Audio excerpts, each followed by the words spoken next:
Good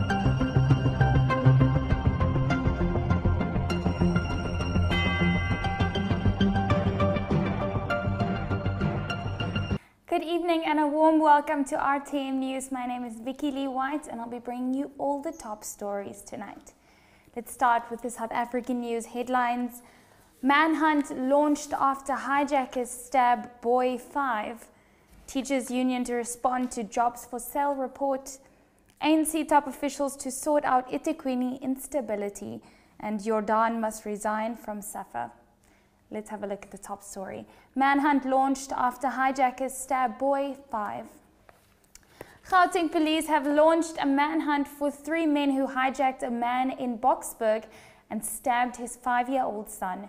I quote, "No one has been arrested so far. We are busy with investigations," says Lieutenant Colonel Lungelo Dlamini.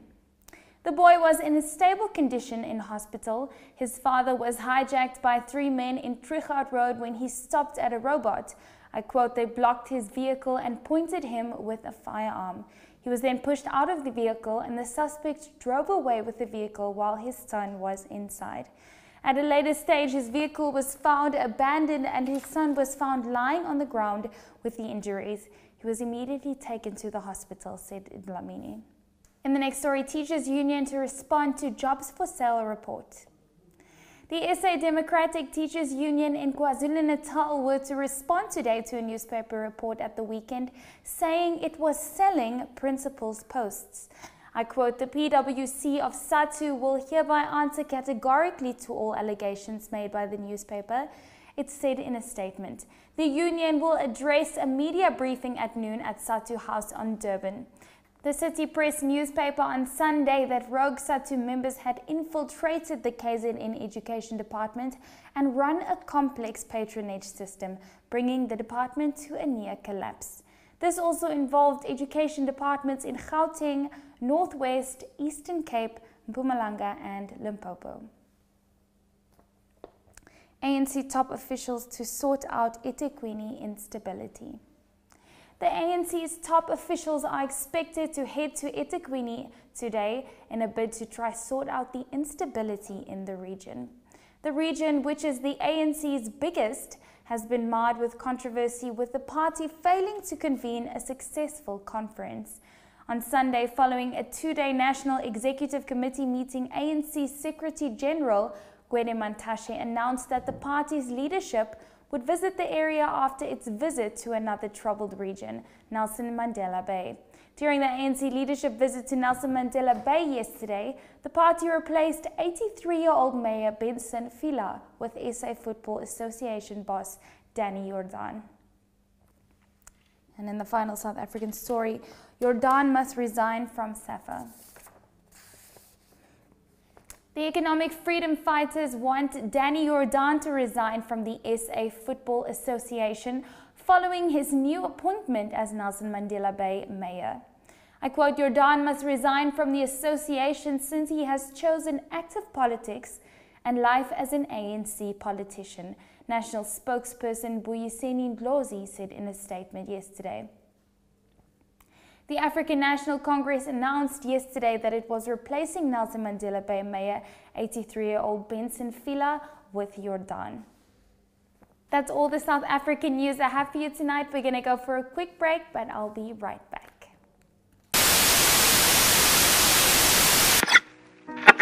And let us not neglect our meeting together, as some people do, but let us encourage one another, especially now that the day of return is drawing nearer. Beloved, are you in Southern Africa and you wish to join the gathering this year of the Redeemed Christian Church of God's National Convention 2015, coming up in August, and don't know how to go about it? Worry no more, for there is a full package to arrange your visa, air tickets and accommodation for affordable price. Worship the Lord your God, and his blessing will be on your food and water, and he shall take away sickness from among you. Stop listening to people's testimony. Let the world hear your testimony this time, because none shall be barren in the land. For more inquiries and bookings, please call the following numbers: Sanda Nomusakuto +2771 1871443, Baba Tokwe Jide +2783 2625 There will be teaching, preaching, and words of blessings from our Daddy in the Lord, Pastor E.A. Adeboye, who will be ministering alongside with other men of God. We serve a living God. Jesus Christ is the same yesterday, and today, and forever. His name, He alone deserves our highest praise. Welcome back to Rtm News. If you're just joining us, we're having a look at the rest of the African stories. In the headlines, jihadist group hold mine worker, Chinese nationals charged for illegal firearms in Ghana, France, Niger forces kill 3 fighters, detained 3 others, and Burkina judge hears complaint of slain ex-leader's widow after 27 years. Let's have a look at the top story. Jihadist group hold mine worker. North African jihadist group Al Murabitun said it was holding a Romanian mine worker who was kidnapped in Burkina Faso last month, in an audio message released yesterday by Mauritanian media. The Arabic recording attributed to Adnan Abu Walid Sariu, named as the group's leader, called on the Romanian government to give serious attention to negotiations for the release of the hostage held by the group. The security officer was taken on April 4th when 5 armed men attacked a manganese mine in Tambao, 350 kilometers northeast of the capital, Ouagadougou. In the next story, Chinese nationals charged for illegal firearms in Ghana. Authorities say 10 Chinese citizens suspected of illegal gold mining in Ghana are facing firearms charges in court. Justice Francis Obiri yesterday granted the defendants $12,000 bail each and adjourned the firearms case until a hearing later this month in Accra, capital of this West African nation. Authorities say they were tipped off to reports that the Chinese were illegally mining in the Ashanti region of Ghana.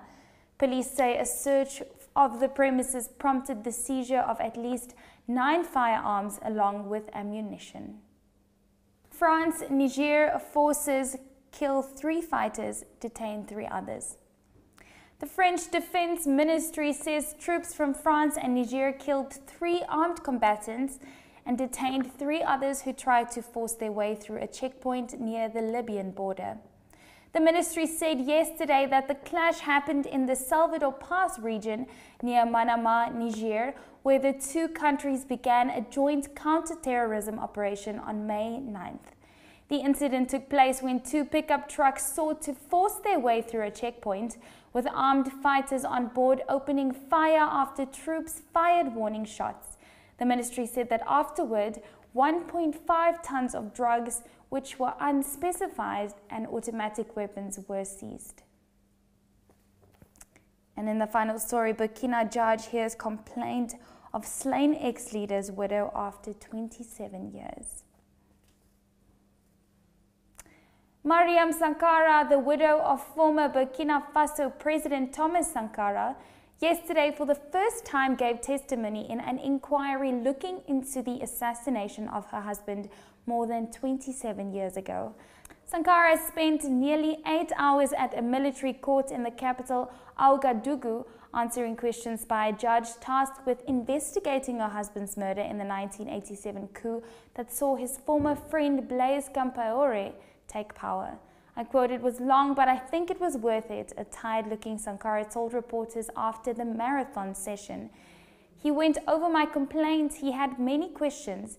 Sankara filed a complaint against persons unknown in 1997 for the assassination of her husband, but the investigation was stonewalled under Compaoré. That's it for the rest of the African news tonight. We're going to go for a short break and I'll be back with the Nigerian news. The Redeemed Christian Church of God, Rtm Province, invites you to her monthly divine encounter. The theme, Arise and Shine. Date is Friday 29th May 2015 and the time is 7 p.m. Ministering will be Pastor E.O. Daramola and other anointed men of God. The venue is at number 4 Commercial Avenue, Streetdom Park, Randburg, Johannesburg, South Africa. For more inquiries and prayer requests, please call us on +27 11 791 4141. Arise, shine, for your light has come, and the glory of the Lord risen upon you. Don't miss this special time with God. Jesus Christ is the same yesterday and today and forever. See you there. Arise, arise, take your place. Welcome back to Rtm News. If you're just joining us, we're having a look at the Nigerian news tonight. Starting with the headlines. How 197 drug convicts escaped from jail, and Lagos school where pupils share classrooms with animals. In the first story, how 197 drug convicts escaped from jail. Chairman, Chief Executive of the National Drug Law Enforcement Agency, Amadou Giade, disclosed yesterday that a cartel comprising some court clerks and prison warders aided 197 convicted drug traffickers to evade serving their sentences. The NDLEA boss, who disclosed this while supervising the destruction of illicit drugs valued at 2.3 billion naira at Ibereko area of Bagadri, Lagos, revealed how the convicted drug traffickers manipulated their way out of lawful custody. Giade, who accused prison officials and court clerks of criminally aiding the release of notorious drug traffickers, added men of NDLEA uncovered this plot when a drug convict who ought to be in prison was rearrested while attempting to smuggle drugs at the Kano airport. According to him, and I quote, a cartel that aided 197 convicted drug traffickers to evade serving their sentences was detected by my men. In the next story, Lagos school where pupils share classrooms with animals. If you are a regular user of the Ijora flyover bridge, you may have consciously or otherwise noticed a perimeter fencing with 2 gates shielding 2 primary schools, a junior high school and an abandoned health center with ugly shanties erected around the perimeter fencing. The schools are Banjo Primary School, Ebenezer Primary School and Ogbo Junior High School, all in the swampy Otumara community.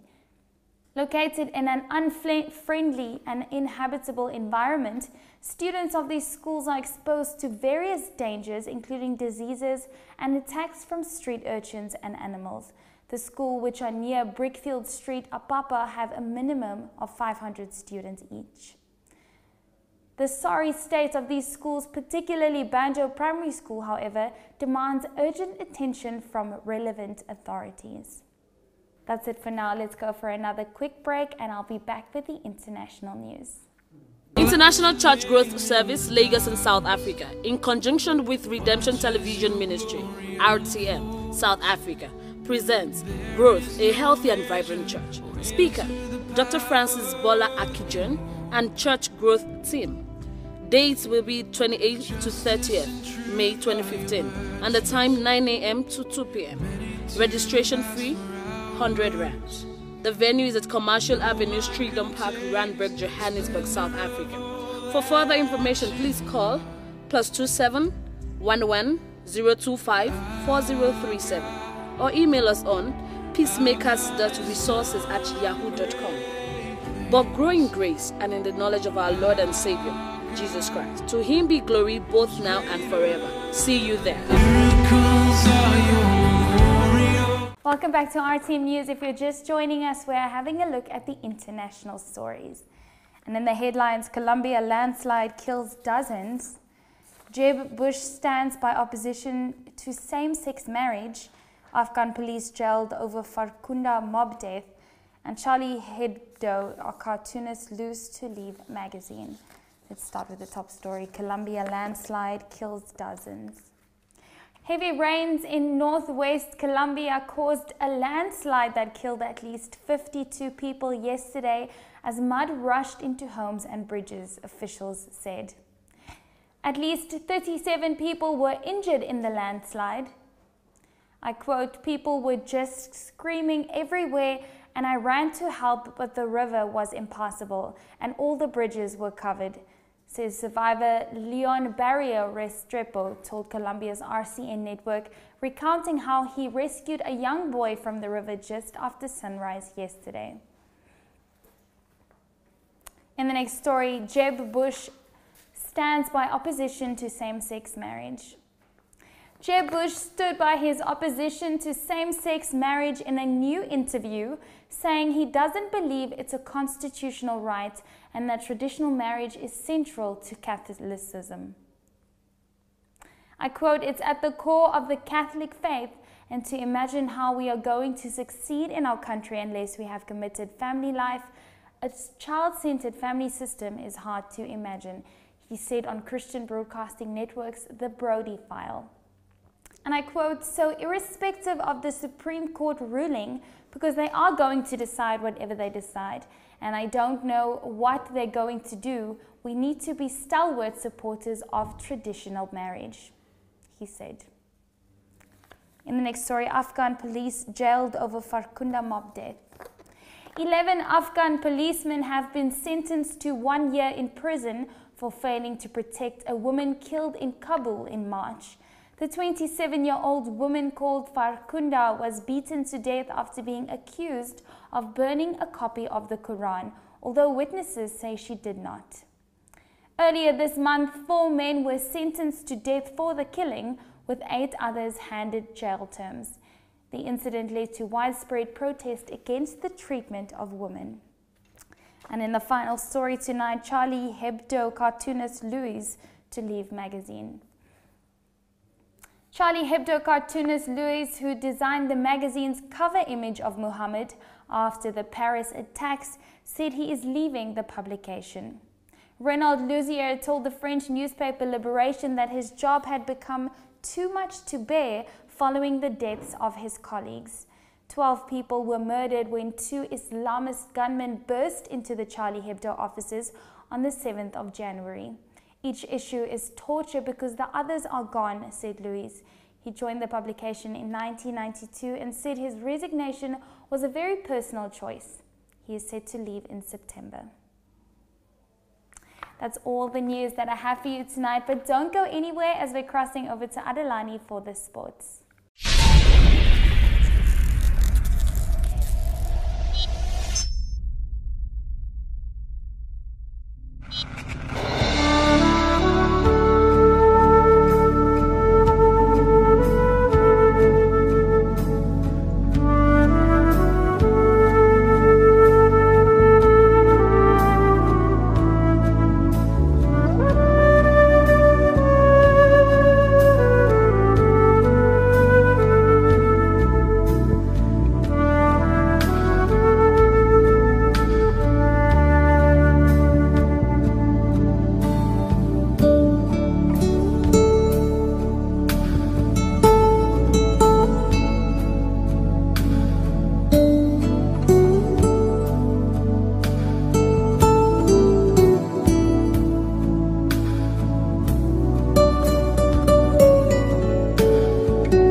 Good evening and a warm welcome to everybody. You're watching the RTM Sports News with me, Adelani Ogrande. These are the top stories this evening. In African football news, Marseille's Andre Ayew named Best African Player in the French Ligue 1. In international football news, Mourinho blames Arsenal, Liverpool, Manchester United and City for West Brom defeat. In tennis news, former tennis player Bob Hewitt gets 6 years in jail. And in cricket news, Chris Rogers to retire after Ashes.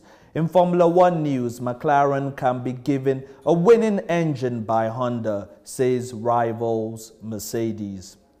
Starting with our top African football story, Ghana midfielder Andre Ayew celebrated his final days with Marseille by being named the best African player in League One yesterday.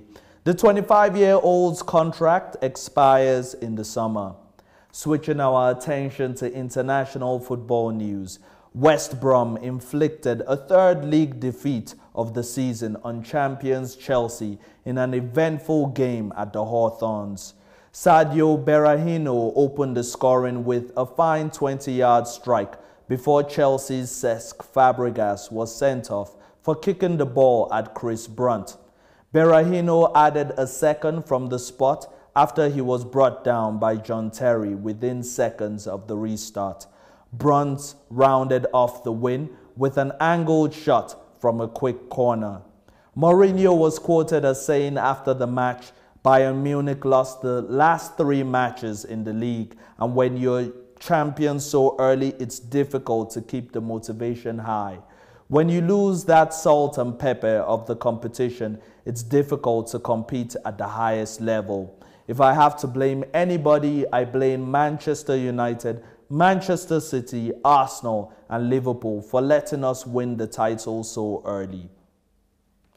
In tennis news, RTM can confirm that former tennis player and coach Bob Hewitt has been sentenced to an effective 6 years in jail after being found guilty in March of 2 counts of rape and 1 of sexual assault. 3 women testified during his trial, saying he took advantage of them when he was their tennis coach during the 1980s and 1990s. In cricket news, Australia batsman Chris Rogers was quoted as saying he plans to retire from international cricket after this summer's Ashes in England. The 37-year-old had a 5-year wait between his first 2 Test appearances, but has been a regular opener alongside David Warner since 2013. And lastly, Formula One news. Mercedes engine boss has reportedly said Honda will deliver a winning engine despite the slow start to its Formula One return. The team are targeting race wins in 2016 and the title with Fernando Alonso, who has a deal until 2017. So that rounds up all the sports news I have for you all this evening. Please do enjoy the rest of your evening and the rest of your RTM viewing. It's a good night from me, Adelani Ogoriade. Let's cross over back to Vicky Lee White.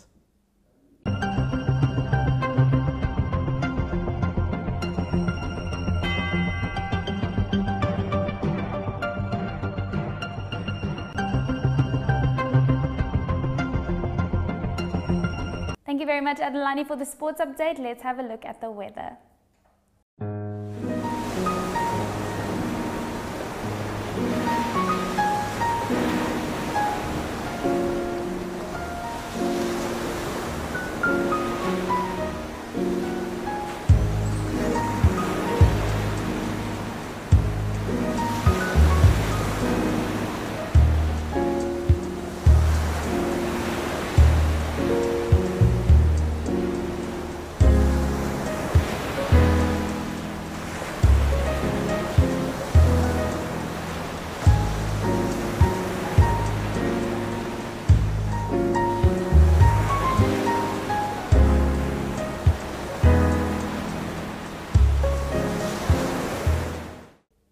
And that's the weather for tonight, and that's all we have for you tonight here at RTM News. From me, Vicky Lee White.